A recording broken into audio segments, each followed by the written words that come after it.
ko ale hadisa doye ko ciden ko niye mogoye abe wasona ka kabila na ka dambe i ka faye wakata ka fa lauraki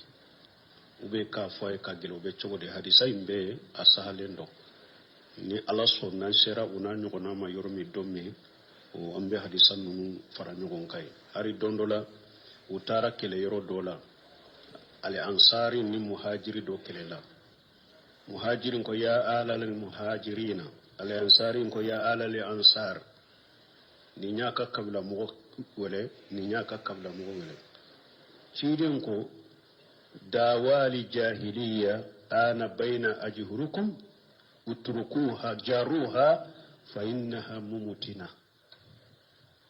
cidin ko jahilu kan yugo wole chogo abode foka neto au chela ayi ninto lilende do ayi ninto lilendo do la fadila lil arabi ala li ajami wala li ajami ala li arabi illa bit taqwa wala li aswad wala li ahmar wala li aswad ala li ahmar illa bit taqwa cidon ko fasamanta te arabu ye farafinka fasamanta te farafi arabuka bile man masafir e wa fi man masabir ma illa bit taqwa wala yasranya o doronde baw bila nyoko aw bila nyoko ni donc min ye ka wosoni dambe ni fewni hadisa gelembaw de bala kankari gelembaw de bala ciden ka hadisa wala me komi dereso la iriyadu hadisa sarahu be aya wuro be nan sera o yoro ma do mununa ambu bahasu ko hadisa nunu fo inshallah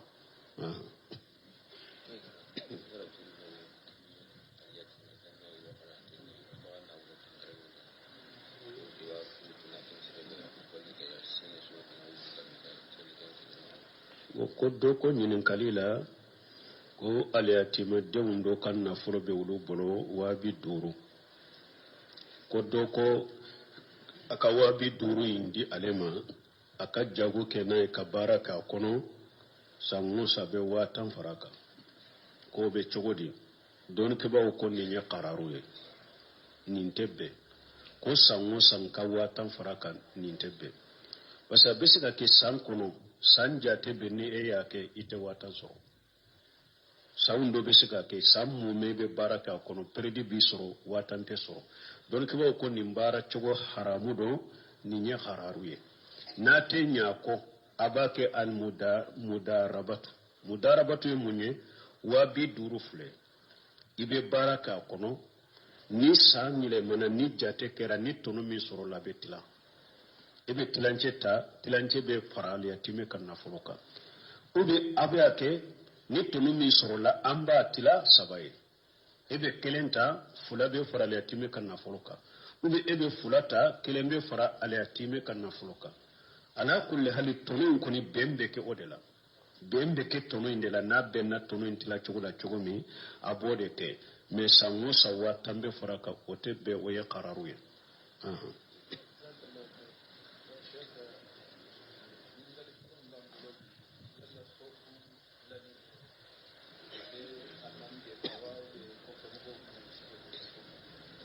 bon ko safu ka musafu jo misiru kono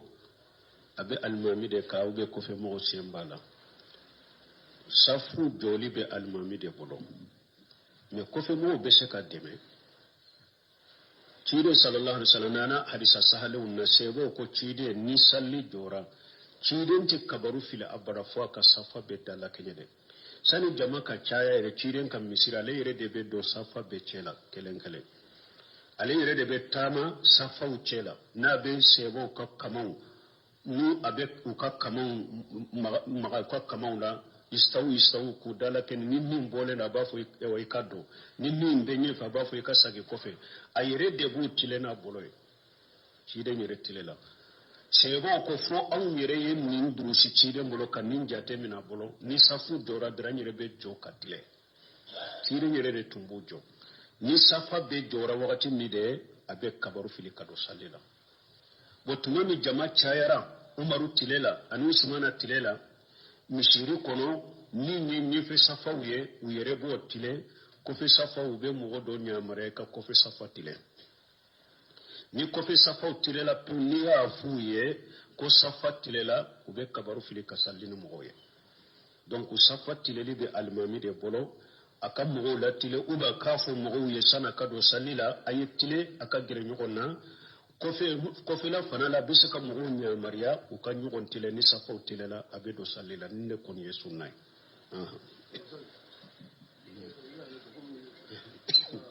selwati mbetuwa mnasisa misigo yone wa selwati yelama wani ne wulli ke ka selwati mago ni sellasa ubetugo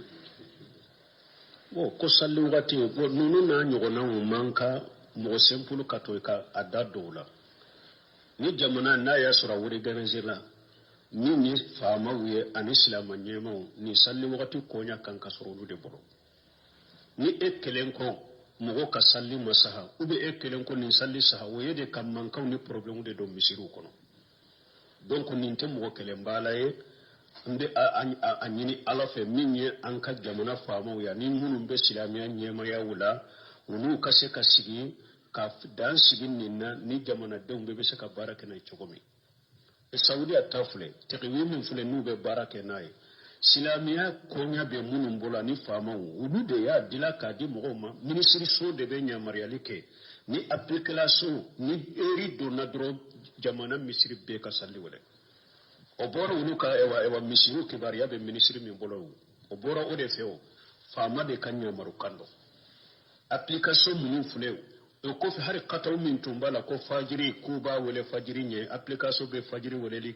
abe wala fajiri nye ni militi duru tanyo gonaye uye doni ke bawo bila lejina ye doni ke bawo fana bila kata kungo kono la ka jate boko fana regile ka bala pe ka wakati be a wakati ma pe ka jate min wakati be minna ka dila ka bila o de be jamana dembe bolo salli be wele no de bo ambe ala de la ko de nyogo nan no ya jamana in fana ye mais ni an tora ka sigi misiru kono ko ni nunu be salli application ni kana sallu ko fu ka salli tinyale no ye balawu ni fitina wure de wurile jamana kono donc ni mbeto faamu de bolo an islam nyemo ni ala ye hakili duma wakati nu sera ka wa biaka ka jamana dew bila ka wakati mi ko la faamu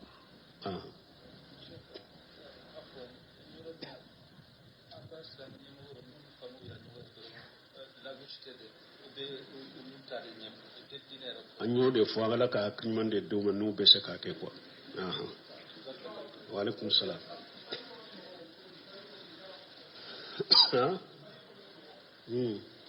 ko fajiri ko fe sino be chogodi hadisa munun nala umma sahaba sitaka fajiri ko fe kida ka sino ba sitaka hadisa munun nala la umma sahaba hadisa ko ne do be chide nye duwawu ke ko ale ka manto munun bu sole ka wuli jonna ka to ka bara la ala ka baraka do ka bara wala ani ala ka baraka do ka garjage la o hadisa be don ke ko koso ni bara da be mo min bolo ika wuli kata jonna ika bara da la o de kanyi kele afulana ajikaru sabaha munun nana fajiri ko fe ka sigi jitru munun nana fajiri ko fe sogoma dala ika ulufo ewa ka jikuru ke ka qur'ana kala ke fukata tile bo o de kanyi mais ni mo min kon segena be da ka sino foyti ka wada hadisa munun nana la masaha do be afolo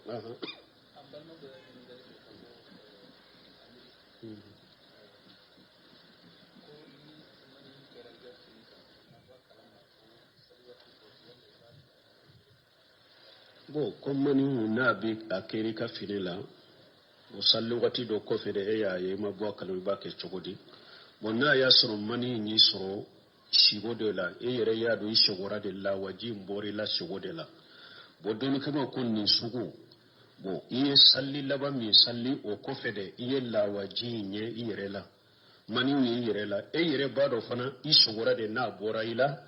o ko iye salli laba mi salli ni mani yera ika finila o salli min kofe ibe janaba ko kasage o salli de ka afamura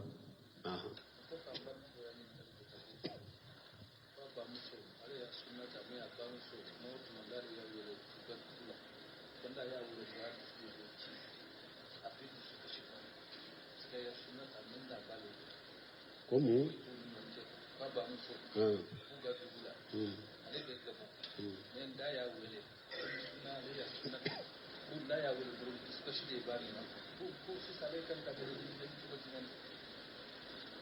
bon abange baga te lebe la halamna silamate don dusu be kasi bon ko ale be gabo ko ni ale ya bange baga wele ko comme ale sunna to madiya a bange baga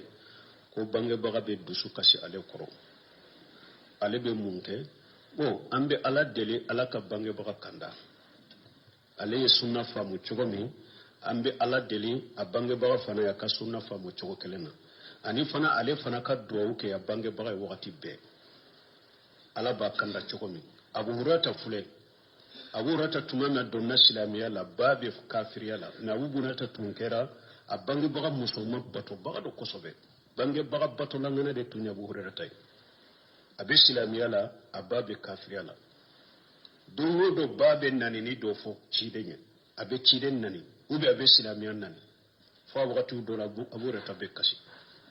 dondo la abu hurata ba fe ka bob kata ciden fe bayin nani ni jugu do fo cidenye abu hurata kasi dore nana ciden ako munda ba hurata ako wakati bemba koni be silamiya nani abe dinan nani abi nani ne biya yin nani ni do de fuye o yen toro kosobe o de mbila kasila ala delimba ya ala ka kanda cide nya bulo fura korota kontige ala ika bo hurata ba kanda abu hurata abe minke cide fra yake asagile kana ne ale na sani ale kata ka yoro la beta joba dala folo assalamu alaikum ya umma abe bafo de folo bon atara bafo baya sen kamme kana ko beta bafo ko abu hurata de wa ko akoy sigi ko fe folo de akoy sigi ko fe folo mbafe ka kombe ko jide la mbafe nkiko akadina mamru kadina mbedwa ko abu hurata ya baya ko ako ashhadu an la ilaha illallah wa anna muhammadar rasulullah addo muslim yakunu abu hurata nisun jara atarafo cide sallallahu alaihi wasallam mo min fana ibange baga chema do musomado ni eye sunna fama de ma famu duwa kayire wakati be alaba kanda chogomi ambe duwa kay alaka kanda ne akana eka woleli bali ala eka wole aka jiya maslaha shebe e ika kai a wole aka jiya maslaha shebe e ika kai eka wole eka yire majigaye aka hakke munumbe eka ika aka hakke wudu aka hakke iku dafa e ka dama ala sosone ala kuta munumbu a bolo akoy dusukun kono oye kana kanu ala sosun konika ala soso mun ala kuta ni bidia munumbu a bolo igo koy dusukun kono aye ikana kanu dusukun kono ni obidia wiye bidia hakke mimbala ibo kono hakke ta ka segere dusukun kono me ninye jahiru ye kewale bange bagani mugo tote kelenye itiseki yere tike ka bola ita weleli toye ibe nyuma munun kwaye itu to ibu kai bo alebe dimi minke e koro ko e pasige sunnata ayi dangawo adimna e koro ayi nan wote foy ke ela wote foy de ke ela le de be katawla ambe ala dilala ka le de kanda ambe min fonni no weninde wa alaykum salam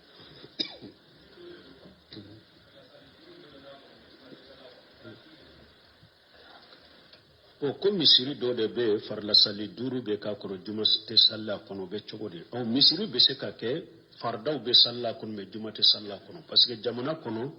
fardaw salli misiru ani juma ka saran farda be se ka salli misiri chamala wa ma urdu juma ka salli ulula parce que juma dabora chide ni retire madina mume misiri manu do tumbe kare misiru ki misiru do tumbe me juma tumbe salli chiden ka misiri kelem pawdela har burusumo madina ka burusumo ga bebe na juma salli misiri kelendela donc juma ani fardaw tote kelenye misiru la parce que juma da bora de jama de kanyugon soro odi ato doni ke ba bolo fo hawu bolo har ni juma misiru be jo jamana kono o be korosiri kanka ke ni jamana ka faamu na ya soro silamiya faamule mu bolo mo bete se ka wuli konne be wuli drombe ni yoro ke juma faamu de ba laje ani silamiya nyema ya be mo munun bolo nu de ba laje yoro min kanka ke juma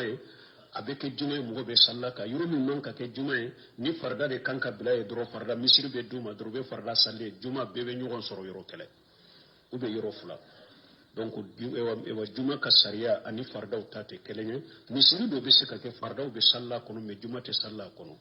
parce que juma yede ewa ale kana chaya kateme hakke ka bella jede haju hakke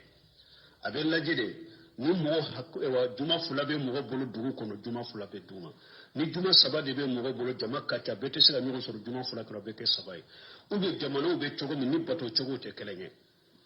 aw billa halam nin ka bato chogo ani munun ko sunna aka bato chogo te kelenye donc nu be se ke sababu ka juma jate ka juma jate wuddo dugu kelen kono haju ani daruraw wulu be ke sababu ka juma jate ewa chaya dugu kono kujo sino lesiri la juma kan ka kede kelende bebe nyogon soro yoro mi ube fula ube saba haju hakke ale man ka ke yoro be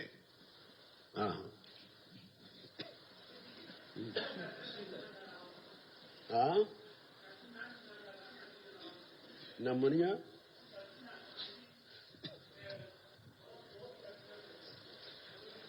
o yabi dinahu bi ardi min ad-dunya cidan yare da yofo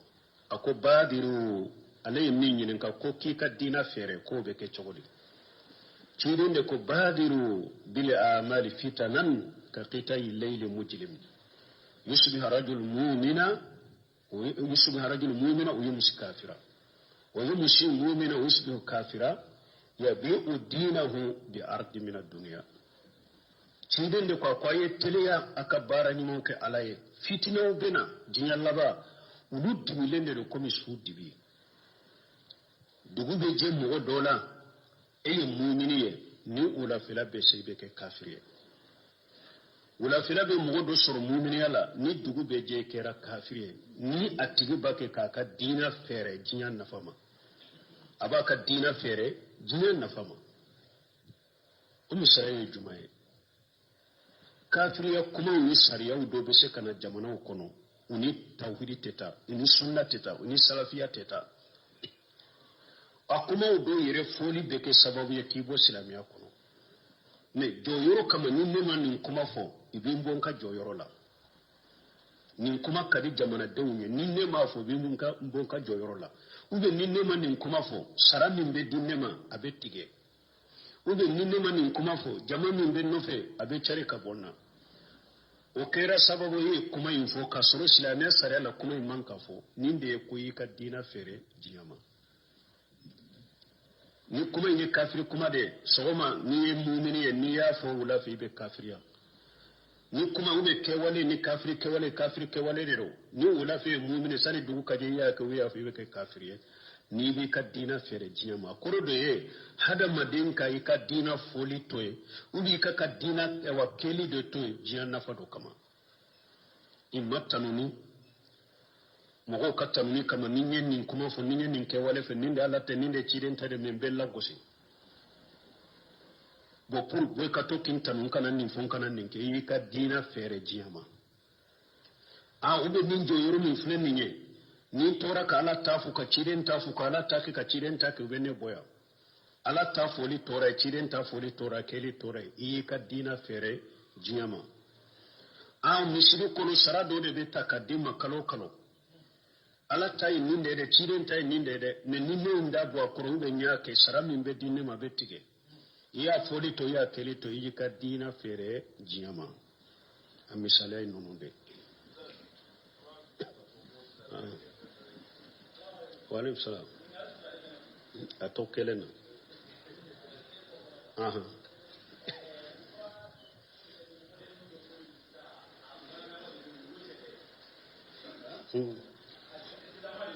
Aha.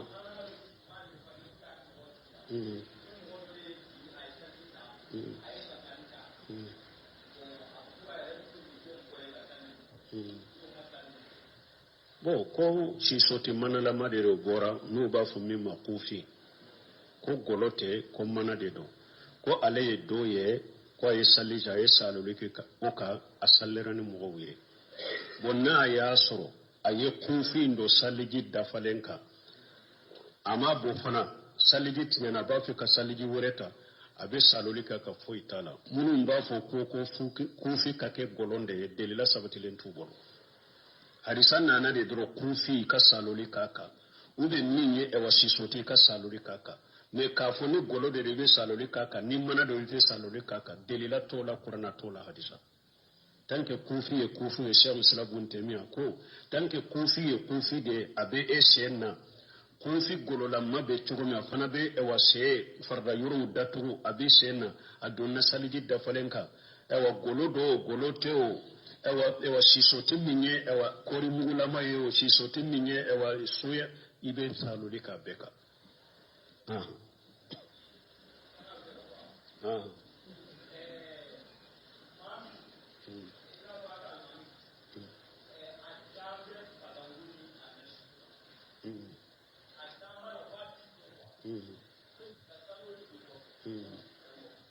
bo ko mo mi ko adalembe baka kola adalembe nasi jila kasallu o kofi ube chogodi na ya sura le dalembe baka munun be dilane qatimu ye komi folo mori gano be qatimu munun go sikudo baka kono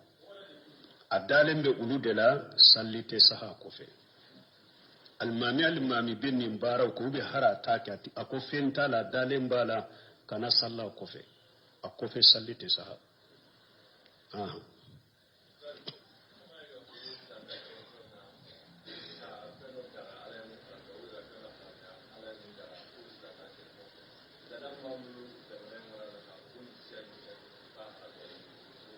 bo ko nimbe ko abe silame ka tiyan fen kono ka fendo la daga alay min haramu be ka min haramu yala la daga jamana in ba shiya komini te furni wote don nununa kafiriyalite ko deniye de kafiriyali bonda aya yere koloso ma de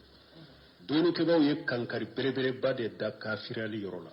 mo ki yere koloso ma silama akanu de wakati be balima silama ka ke silami akono me e kana kanu wakati be kuma do ka soron balima do bolo silama do bolo ke wale do ka mimba labo an kana teliya kata uduma donc halala limi ni haramu limi ni obe mugo bo kafiriyala doni ke bawo yo fo ko dama ko perpelatique fembete koy abete de a chogo de be alaka hakimanda bo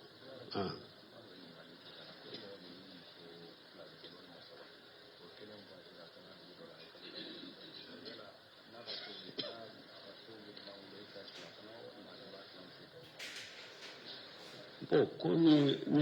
mogo mi muso fula be e bolo ube saba kelen tamana ata dugutala bo asido na sera ibe ta shaka sollan kolon kono ube battila muso ton nyoje ninjabira yakakoro ne della kan ninjabi yakakoro ko doni ke ba ko chogo ya fula de do in muso tara chiminna na ya suru eche inde ka chido ede ya chi ko kata chinna ni atara china sana kana ibe shi ka muso to nofe na ayi hakke munun ke tamayro la ibu sarai parce que ede ka chido ede ya bilala nin famura ni ede ya chi ede ya bilala ayi hakke minke ibe shi ka muso to nofe ite ta shi aka so kono de me na ayi don hakke minki ka chila na ni ayere ma fo nya fara ibu sarai na kwa ya fara fano abanna ninye fulay fulana na tara ayere de kam makola muso tara duguta mina ayere de kam makodo ayere de kachido akoni je nyini ne fembeta nkam makola yamfe ube mbeta nkachila yamfe ye je ndama tara abe tile hake ke aperdila ola osara letika ibasi ikam muso tofe iteta le kasoko na kadona na sara letika fana parce que tara ayere de kam makola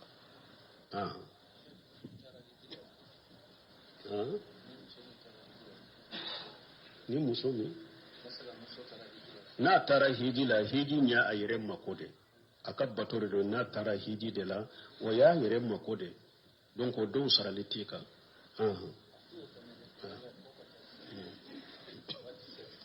subhanakallahumma rabbana wa bihamdika ashhadu an la ilaha illa anta astaghfiruka wa atubu ilayka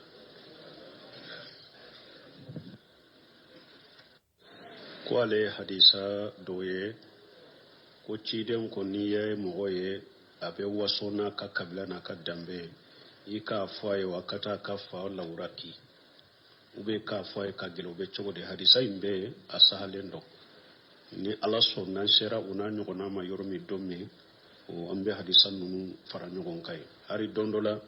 utara kele yoro dola al ansari ni muhajiri do kelela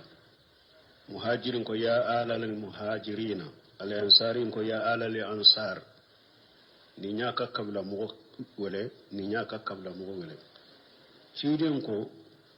dawali jahiliya ana baina ajhurukum utrukuha jaruha fa innaha mumutina cidin ko jahilu kan yugo wele chogo abode foka neto au chela ayi nintoye ninto lilende do ayi ninto lilende do la fadila lil arabi ala li ajami wala li ajami ala li arabi illa bit taqwa wala li aswad wala li ahmar wala li aswad ala li ahmar illa bit taqwa cidon ko fasamanta te arabu ya farafinka fasamanta te farafi arabuka bile man safir e wa fi man sabile ma illa bit taqwa wala yasranya o doronde ba ubila nyoko nye donc min nye ka wosoni dambe ni fewni hadisa gelembaw de bala kankari gelembaw de bala ciden ka hadisa wala me komi dereso la iriyadu hadisa usarahu be aya wuro be nan shera o yoro ma do mununa ambu bahasu ko hadisa nunu fo inshallah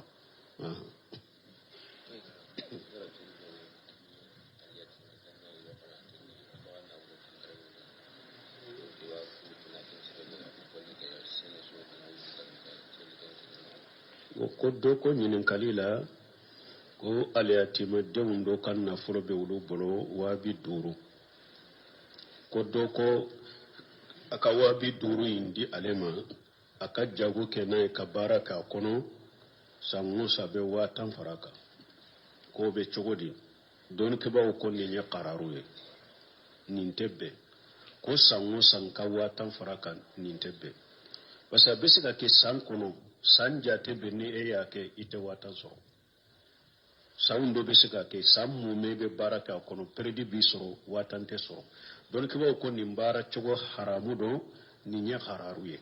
na te nya ko abake al mudarabatu munye wa bi duru fule ibe baraka kono ni sangile mana ni jate kera ni tono mi soro la betila ebe tilance be farali ya time kan na fuluka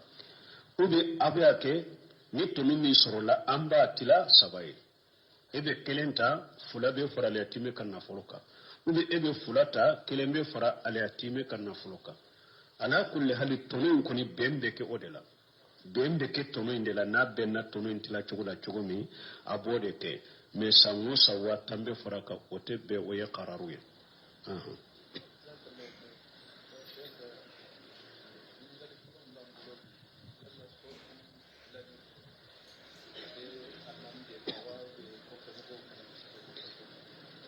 bon ko safu ka musafu do misiru kono